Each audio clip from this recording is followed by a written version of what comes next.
الأفضلين وعلى من والاهم وتبعهم وصار على نهجهم واستنى بسنتهم إلى يوم الدين. أما بعد فقد قال الله تبارك وتعالى في شأن عظمة حبيبه الكريم: أعوذ بالله من الشيطان الرجيم. بسم الله الرحمن الرحيم.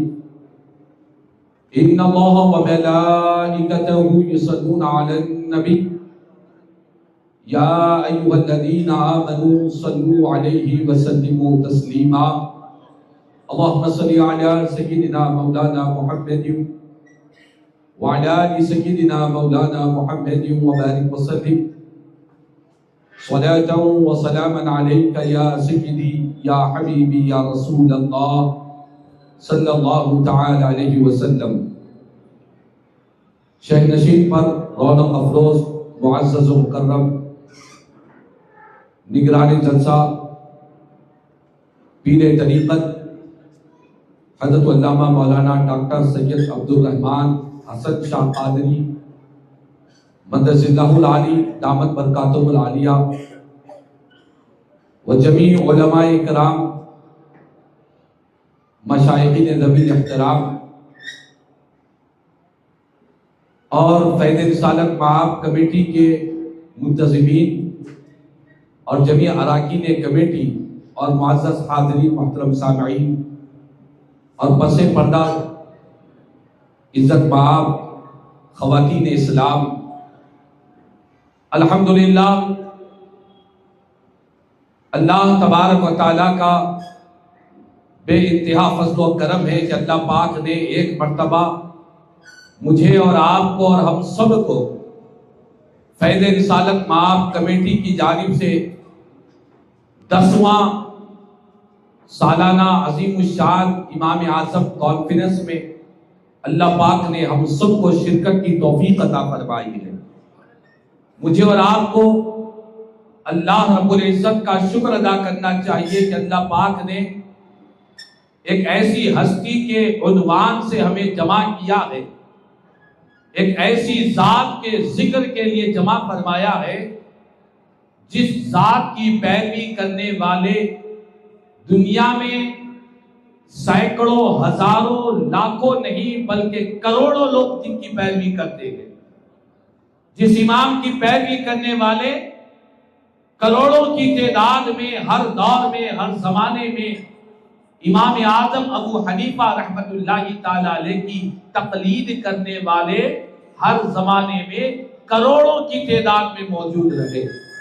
آج ہم حضرت امام اعظم ابو حنیفہ رحمت اللہ تعالی علیہ کے اس کانفرنس کے اندر ہماری فیض رسالت معاب کمیٹی کی طرف سے تمام علماء کرام کو مختلف موضوعات دیے گئے اور ہر ایک کا الگ الگ عنوان ہے تاکہ کسی کا عنوان دوسرے سے ٹکرائے نہ.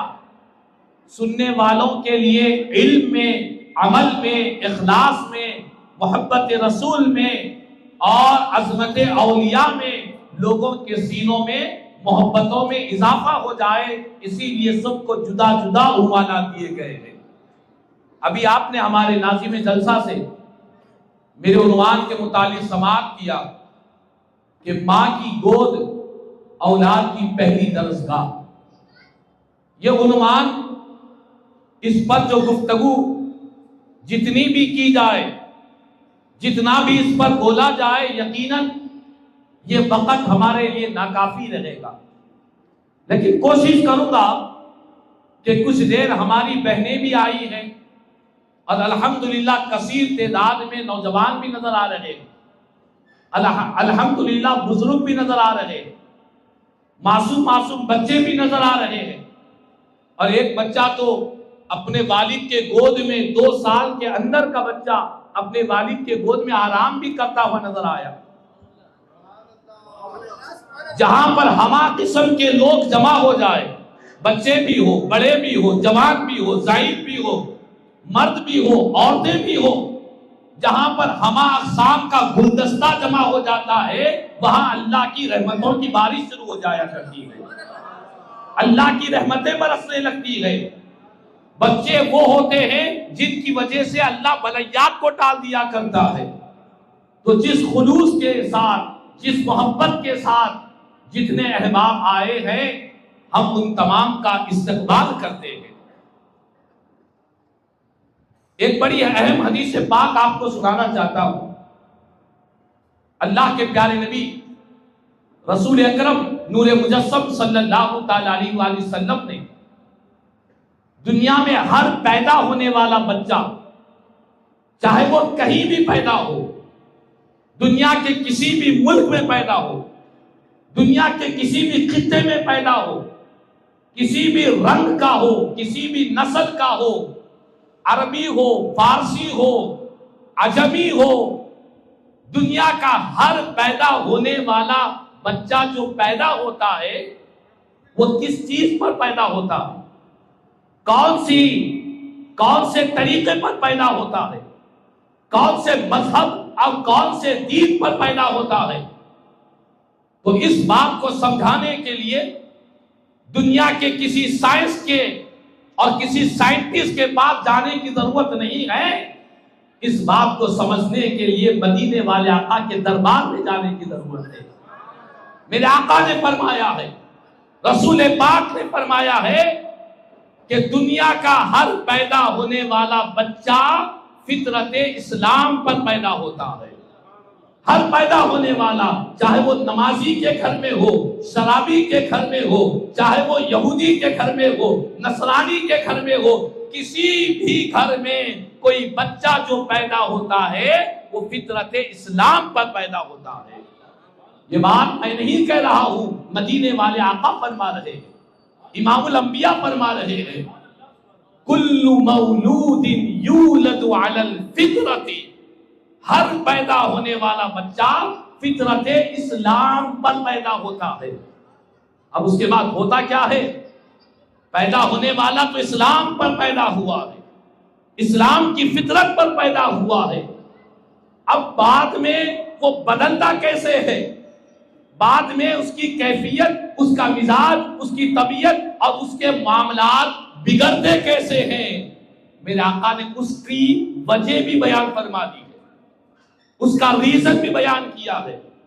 مجھے بڑی خوشی ہو رہی ہے کہ جتنے مرد حضرات یہاں بیٹھے ہیں جو نظر آ رہے ہیں پوری توجہ کے ساتھ سن رہے ہیں، الحمدللہ.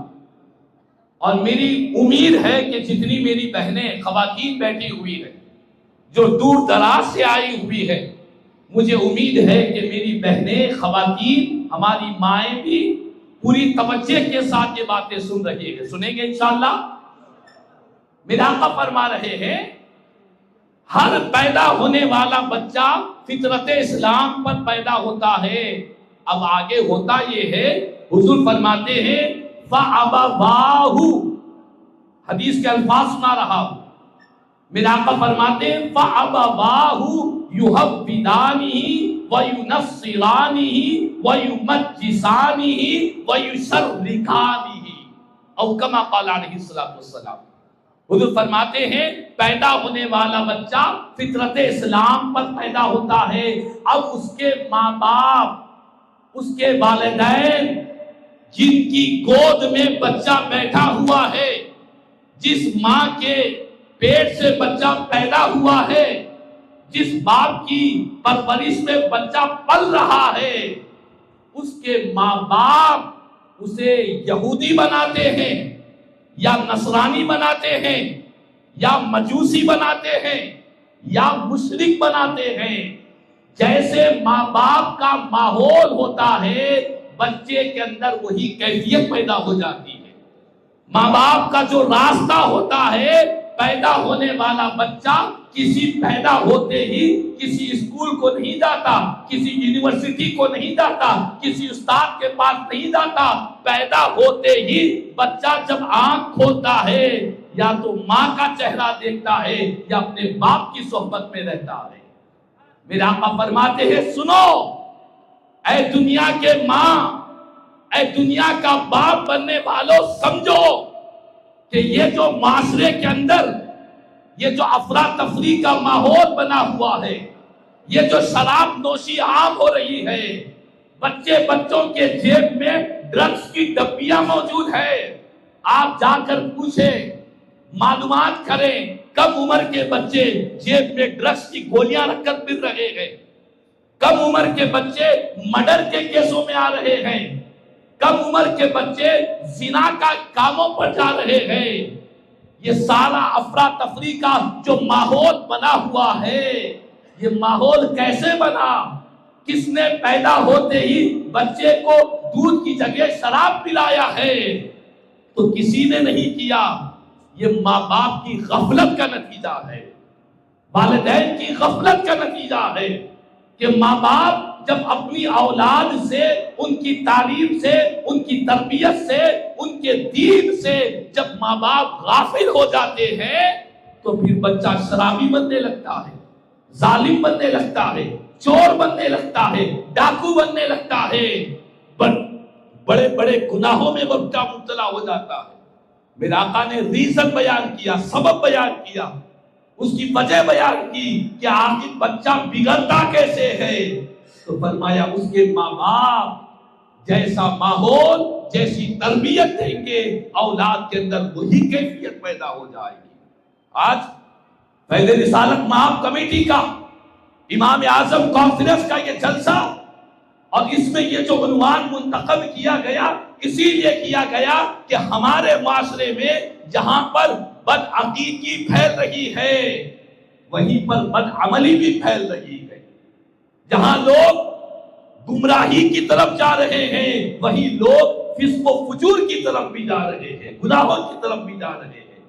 ایسے ماحول میں اس حالات کو روکیں گے کیسے؟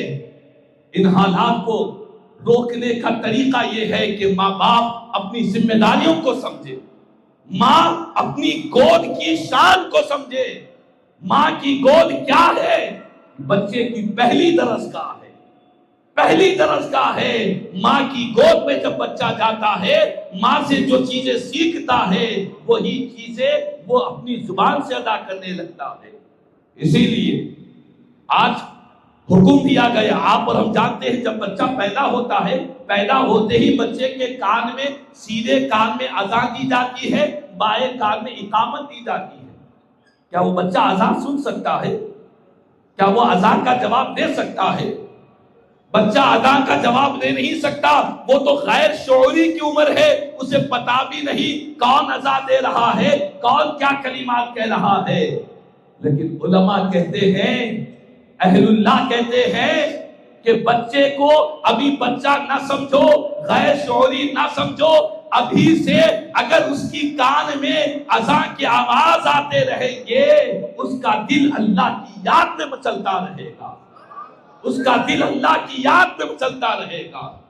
اور سائنس کہتی ہے ہر پیدا ہونے والا بچہ ہو یا بوڑھا ہو، یہ جو ہمارا ہارٹ ہے، جو دل ہے، یہ دل کے بارے میں سائنس کہتی ہے یہ دل ہمارا، جب ڈاکٹرز چیک کرتے ہیں تو ڈاکٹرز کہتے ہیں کہ دل کہتا ہے لب ڈب لب ڈب. یہ دل کی آواز ہے، لب ڈب لب ڈب، یہ ہارٹ کی آواز ہے، ڈاکٹرز کہتے ہیں. لیکن ہمارے اللہ والوں نے کہا کہ یہ سائنس اور ٹیکنالوجی کی بات اپنی جگہ، لیکن ایک مومن کہتا ہے کہ ہمارا دل لب ڈب نہیں، رب رب کہتا ہے، رب رب کہتا ہے. جس رب نے اس کو پیدا کیا ہے اس رب کو یاد کرتا ہے. اسی لیے آج ہم سب کو اس بات پر توجہ کرنا ہے کہ آج ہماری معاملات اگر درست ہوں گے تو اولاد درست ہوگی. ہماری مزاجوں میں، طبیعتوں میں جو کیفیت ہوگی، ہماری اولاد کے اندر بھی وہی پیدا ہوگی. آج بڑے افسوس کے ساتھ ماں باپ اپنی اولاد کی دنیا کی فکر کرنے والے دو قسم کے والدین نظر آتے ہیں. کچھ ماں باپ وہ ہیں جن کو بچوں کی نہ دین کی فکر ہے نہ دنیا کی فکر ہے. وہ چھوڑ دیے ہیں بچوں کو، پیدا ہو گئے بچوں کو چھوڑ دیے، نہ ان کی دنیا کی فکر نہ ان کی دین کی فکر. اور ماں باپ کا ایک بہت بڑا گروہ ہے جن کو اپنی بچوں کی دنیا کی بہت فکر ہے. بچہ اچھا کھائے، اچھے کپڑے پہنے، برانڈ اس کے ساری چیزیں ہونی چاہیے، بچے کی تعلیم اچھی ہو، بچہ بڑے اسکول میں پڑھے، کالج میں پڑھے، یونیورسٹی میں پڑھے، اسکول بھی جا رہا ہے، کوئی سبجیکٹ میں کمزور ہے تو بچے کو ٹیوشن دلاتے ہیں کہ میرا بچہ میتھس میں کمزور ہے، اس کے لیے ٹیوشن چاہیے۔ دنیا کی بہت فکر نظر آتی ہے اور ماں باپ سمجھ رہے ہیں ہم حق ادا کر رہے ہیں۔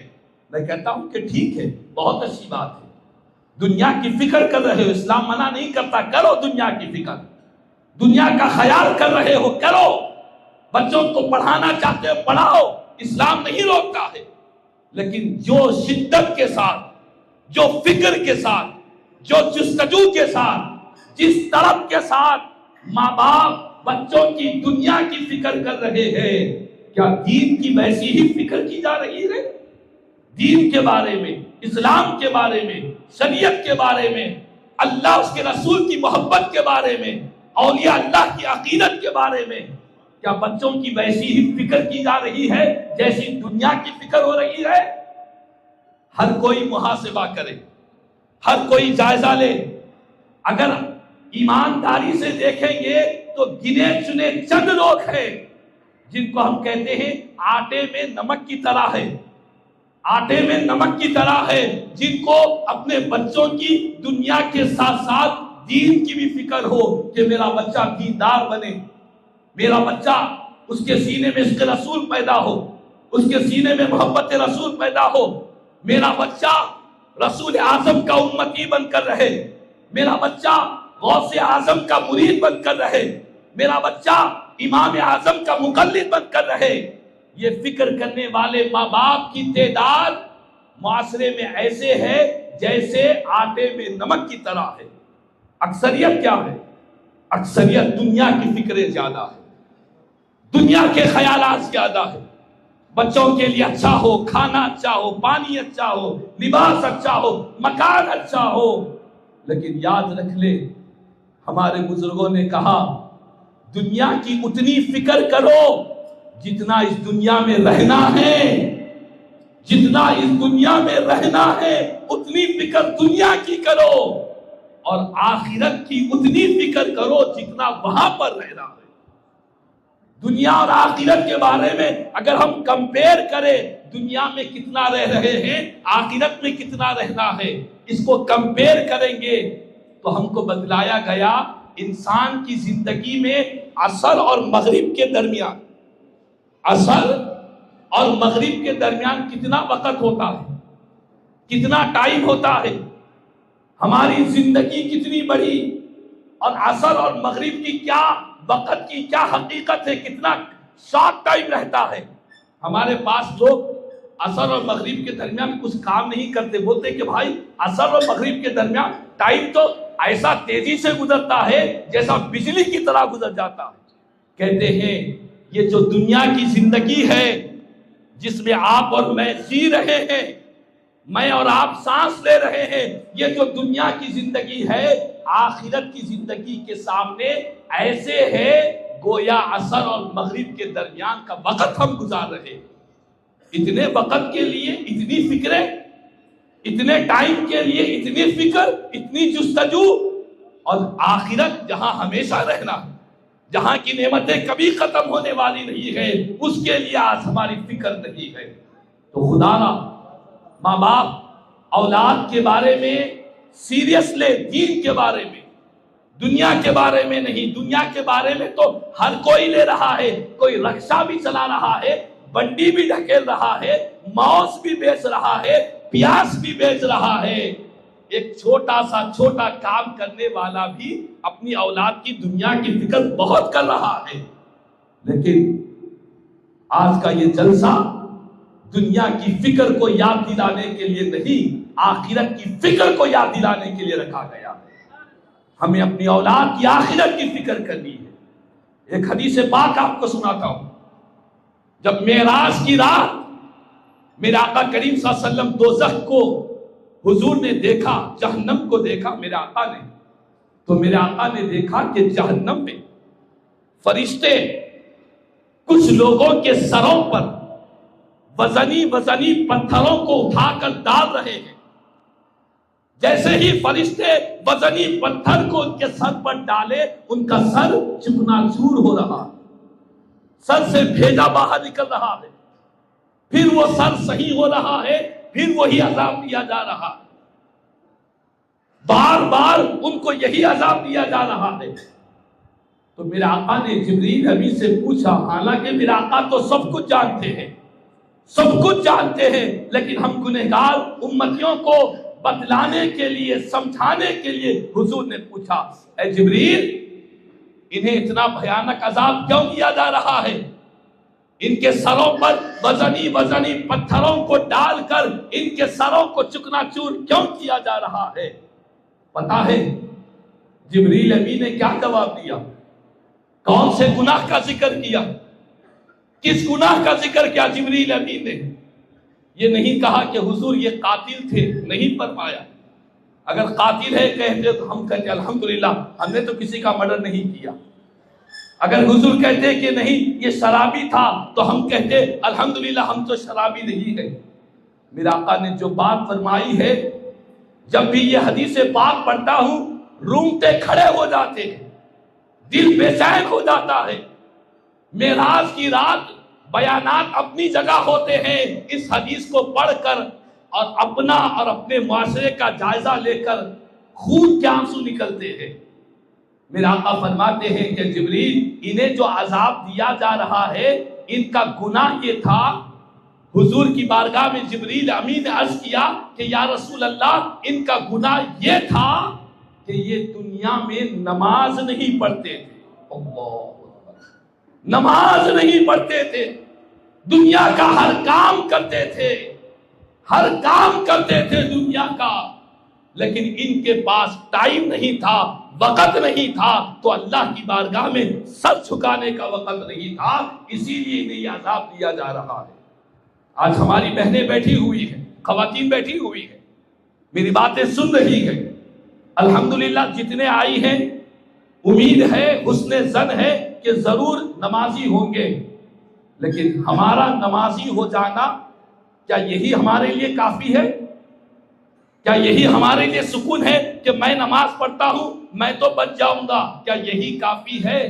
یا ہماری اولاد کا نمازی بننا یہ ضروری ہے؟ اولاد کو اگر کوئی ایک گالی دے، ہماری اولاد کو، لوگ اسکول میں آ جاتے ہیں لڑنے کے لیے، اسکول میں لڑائی جھگڑے ہوتے ہیں کہ بھائی ہمارے بچے کو گھور کر دیکھا، کوئی چاچا تایا خالو ماموں چاچا کوئی بھی ایک شخص اگر ہماری اولاد سے ذری سی بدسلوکی کرے، ہمیں غصہ آ جاتا ہے، جلال آ جاتا ہے کہ میرے بچے کو کیسا بولے، میرے بچے کو کیسا بولیں گے، جھگڑے ہوتے ہیں۔ لیکن یاد رکھ لے میرے آقا فرماتے ہیں اگر تمہاری اولاد نماز نہیں پڑھے گی تو میں نے جہنم میں یہ عذاب اپنی آنکھوں سے دیکھا ہے کہ ان کے سروں پر وزنی پتھروں کو ڈالا جا رہا ہے۔ تو خدا را کوئی ماں باپ یہ پسند کریں گے کہ ہماری اولاد کو اس طرح کا عذاب ہو؟ ہرگز نہیں، ہرگز نہیں پسند کریں گے۔ تو پھر اپنے بچوں کو نمازی بنائے، اپنے بچوں کو نماز کا عادی بنائے، خود بھی نماز پڑھے، بچوں کو بھی نماز پڑھائے۔ آج مائیں بچوں کو تربیت سے نماز کی تعلیم دے۔ نماز کیسے پڑھیں گے بچے؟ ماں باپ کہیں کہ بیٹا نماز پڑھ، بیٹا مسجد کو جا، اتنا بولتے ہی بچہ سیدھا ٹوپی پہن کر نماز کو چلے جائے گا؟ نہیں۔ ماں کہے بیٹی کو بیٹی نماز پڑھ، بیٹی اوڑھنی لپیٹ کے نماز پڑھنا شروع کرے گی؟ نہیں۔ کیسے بنائیں گے اولاد کو نمازی؟ ہمارے بزرگوں نے کہا اولاد کو نمازی بنانا ہو تو پہلے خود نمازی بنو، پہلے خود نمازی بنو۔ جب تم نماز پڑھو گے تمہیں پڑھتا ہوا دیکھ کر تمہاری اولاد بھی نماز پڑھنے لگے گی۔ آپ نے دیکھا سوشل میڈیا پر، اپنے گھروں میں بھی دیکھا ہوگا، چھوٹے چھوٹے بچے ہیں، کھڑنے بھی نہیں آتا، کوشش کرتے ہیں سجدے میں جا کر نماز پڑھنے کی۔ بچے ہیں، کئی مائیں کہتی ہیں میں نماز پڑھتے ہو کر میرا بچہ میری بچی بھی بازو کا کر سجدے میں چلی جاتی ہے۔ ہوتا یا نہیں ہوتا؟ یہ بچوں کو کس نے کہا نماز پڑھو؟ کسی نے کہا نہیں کہا۔ پھر کیسے نماز پڑھ رہے ہیں؟ اپنی امی جان کو نماز پڑھتا ہوا دیکھ کر بچے بھی نماز پڑھ رہے ہیں۔ اسی لیے ماں باپ کی بڑی ذمہ داری ہے کہ اپنی اولاد کی تربیت کے لیے، اولاد کو بدلنے کے لیے پہلے خود بدلے، خود نمازی بنے، خود عاشق رسول بنے۔ ہماری اولاد کہاں جا رہی ہے؟ اسکول میں کیا پڑھایا جا رہا ہے؟ بچوں کی تربیت اسکولوں میں کیا حوالے کر رہے ہیں؟ اسکول میں پڑھانے والے کتنے غیر مقلدین ہیں؟ اسکولوں میں، کالجز میں پڑھانے والے کتنے بدعقیدہ لوگ ہیں؟ ماں باپ کو فکر ہی نہیں ہے۔ کہتے ہیں کہ نہیں بھائی، ہمارا بچہ بہت بڑے اسکول میں پڑھ رہا ہے، ٹاپ کے اسکول میں پڑھ رہا ہے، اچھا کر رہا ہے، لیکن اس اسکول میں کیا ہے؟ کہتے ہیں کہ دینیات کا پیریڈ ہے۔ اچھا، دینیات کا پیریڈ کون پڑھا رہا ہے؟ اس کا عقیدہ کیا ہے؟ کیا وہ امام اعظم کو ماننے والا ہے؟ کیا وہ غوث اعظم کو غوث اعظم کہنے والا ہے؟ کیا وہ رسول پاک کے علم غیب کا تصدیق کرنے والا ہے؟ ماں باپ کو فکر نہیں۔ کہتے کہ نہیں، اسکول میں جو پڑھا رہے ہیں بچے وہی پڑھ رہے ہیں، عقیدے برباد ہو رہے ہیں۔ وہ آج کا یہ جلسہ ہماری مائیں بغور سماعت کرے، اپنے بچوں کی عقیدوں کی بھی حفاظت کرنا ہے، اپنے بچوں کے عمل کی بھی حفاظت کرنا ہے۔ یہ ماں باپ کے لیے بڑا چیلنج ہے بچوں کے لیے۔ آپ نے بچے کے لیے بڑی عمارت بنا دی، بڑا گھر بنا دیا، بینک بیلنس رکھ دیا، بچی کے لیے شادی کے پیسے رکھ دیے، سونا اور چاندی رکھ دیا۔ آپ سمجھ رہے ہیں کہ ہم کامیاب ہو رہے ہیں؟ نہیں، اصل کامیابی یہ ہے کہ بچوں کو دیندار بنایا جائے۔ اصل کامیابی یہ ہے کہ بچوں کے دلوں میں عشق مصطفیٰ پیدا کیا جائے۔ میرے آقا فرماتے ہیں، سنو تربیت کرنے والوں، دنیا کے ماں باپ کو حضور نے فرمایا اپنی اولاد کو 3 چیزیں سکھاؤ۔ کتنی چیزیں؟ بھائی سب کہے بھائی میں ہی پکار رہا ہوں۔ کتنی چیزیں؟ 3 چیزیں سکھائے اپنی اولاد کو۔ کون سی 3 چیزیں؟ پیسے کیسے کمانا؟ نہیں فرمایا۔ بلڈنگ کیسے بنانا؟ نہیں فرمایا۔ دنیا میں عزت کیسے حاصل کرنا؟ نہیں۔ میرا آقا فرماتے ہیں اولاد کی تربیت میں سب سے پہلی جو چیز ہے، ان کو جو سکھانا ہے، ان کے دلوں میں جو چیز کو پیدا کرنا ہے، وہ کوئی اور نہیں، جس نبی کا تم کلمہ پڑھتے ہو اس نبی کی محبت کو پیدا کرو، اس نبی کا پیار پیدا کرو۔ وہ چلتے پھرتے اٹھتے بیٹھتے نبی نبی نبی نبی، اس کے دل کے غنچے میں نبی نبی بسا ہوا رہنا چاہیے۔ میرا آقا فرما رہے ہیں اولاد کی تربیت کے لیے پہلی چیز نبی کی محبت، نبی کا پیار، نبی کا عشق، نبی سے وابستگی، نبی پہ مر مٹنے کا جذبہ، نبی کا نام سن کر چہروں پر مسکراہٹ آ جائے، دل وجد کرنے لگ جائے۔ ایسا نبی کا عاشق اپنی اولاد کو بناؤ۔ اگر ایسا عاشق بنا لیے، نبی کی محبت پیدا ہو گئی۔ میرا آقا فرماتے ہیں نبی کی محبت کے بعد وَحُبِّ أَهْلِ بَيْتِهِ، نبی کے گھر والوں کی محبت کو پیدا کرو، نبی کی آل کی محبت پیدا کرو، ان کے دل نبی کی محبت میں، نبی کی آل کی محبت میں ایسے دھڑکے وہ یہاں دھڑکتا رہے، کربلا میں اس کی آواز آتی رہے، کربلا میں اس کی صدائیں آتی رہے۔ ایسی اولاد کے دل میں نبی کی اور اہل بیت کی محبت پیدا کرو۔ اس کے بعد فرمایا قرآن کی تلاوت 4-5 سورے یاد دلا کر ایک استاد کو ٹیوشن لگا کر سمجھ رہے ہیں ہم قرآن پڑھا رہے ہیں۔ نہیں، قرآن ایسے پڑھے جیسے قرآن کے کلمات ادا کرنے کا حق ہے، اور قرآن سے وابستگی ایسی ہو کہ جب قرآن پڑھے قرآن کا نور سینے میں داخل ہو جائے۔ فرمایا یہ 3 چیزوں پر اولاد کی تربیت کرو۔ آج بڑے ٹھنڈے دل سے سوچیں، ٹھنڈے دل سے، کوئی گرمی کی بات نہیں، کوئی غصے کی بات نہیں، کوئی جلال کی بات نہیں، ٹھنڈے دل سے ہر کوئی سوچے۔ میں بھی سوچتا ہوں، آپ بھی سوچیں۔ اپنے دلوں پر ہاتھ رکھ کر سوچیں کہ آج اپنی اولاد کی تربیت میں ہم ان 3 چیزوں کو کتنا داخل کر رہے ہیں، کتنا اولاد کے دل میں نبی کی محبت کا جذبہ ان کے سینے میں پیدا کرنے کی کوشش کر رہے ہیں۔ آپ غور کریں، نبی کی محبت، اہل بیت کی محبت، قرآن سے وابستگی، اس کے لیے ہم کتنی کوشش کر رہے ہیں؟ کرنے والے کر رہے ہیں، ان کی تعداد بہت کم ہے، لیکن معاشرے کی جو اکثریت ہے، ہماری سوسائٹی کی جو میجورٹی ہے، ہمارا جو معاشرہ ہے، نبی کی محبت، اہل بیت کی محبت، قرآن کی تلاوت، ان چیزوں سے بہت بہت بہت غافل ہو چکا ہے۔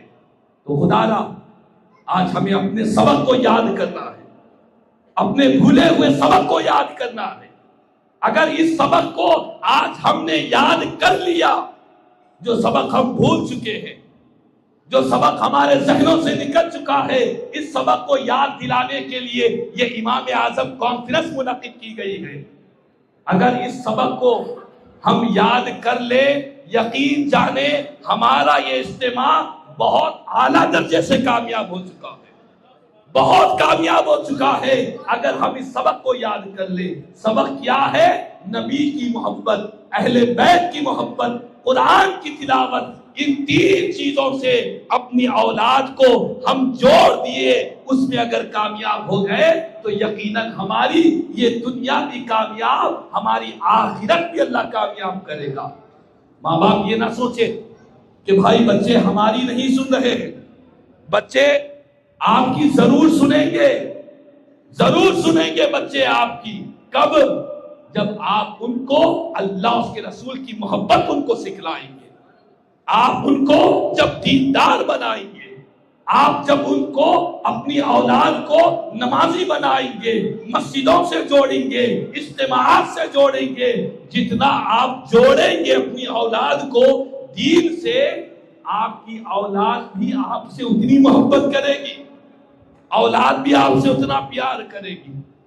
تو الحمدللہ چونکہ میرا وقت مکمل ہو چکا ہے، اسی لیے اس اجتماع کے اغراض و مقاصد کے ساتھ کہ ہم یہاں بیٹھے ہیں، ہمارا یہ بیٹھنا انشاءاللہ مدینے والے آقا کے دربار میں ضرور مقبول ہوگا اگر ہماری نیت، ہمارے ارادے، ہماری سوچ، ہماری فکر اگر مضبوط ہو جائے۔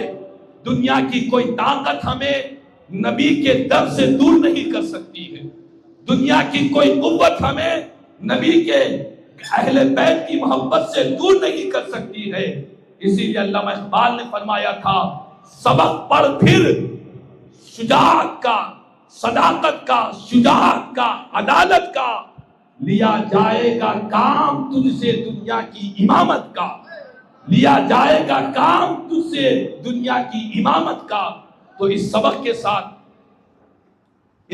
ساتھ ہم اپنی گفتگو کو ختم کر رہے ہیں، اور امید کرتے ہیں کہ جتنے ہمارے مرد حضرات ہیں، جتنی خواتین ہیں، انشاءاللہ جو کچھ بھی باتیں مزید علماء اہل سنت کے خطابات کا ابھی سلسلہ جاری ہے، اطمینان کے ساتھ بیٹھے، سکون کے ساتھ بیٹھے۔ ایسے اجتماعات بار بار نہیں ہوتے، اس کے لیے بڑی محنتیں ہوتی ہیں، قد و کاوشیں ہوتی ہیں۔ اللہ تعالیٰ سے ہم دعا کرتے ہیں کہ اللہ پاک آج کے اس فیض رسالت مآب کمیٹی کے اس سالانہ اجتماع پر اللہ اپنی بارگاہ میں شرف قبولیت عطا فرما۔ مولا تعالیٰ جو کچھ بھی باتیں کہی گئی، سنی گئی، اللہ کہنے سننے سے زیادہ مجھے اور ہم تمام کو عمل کی توفیق عطا فرما۔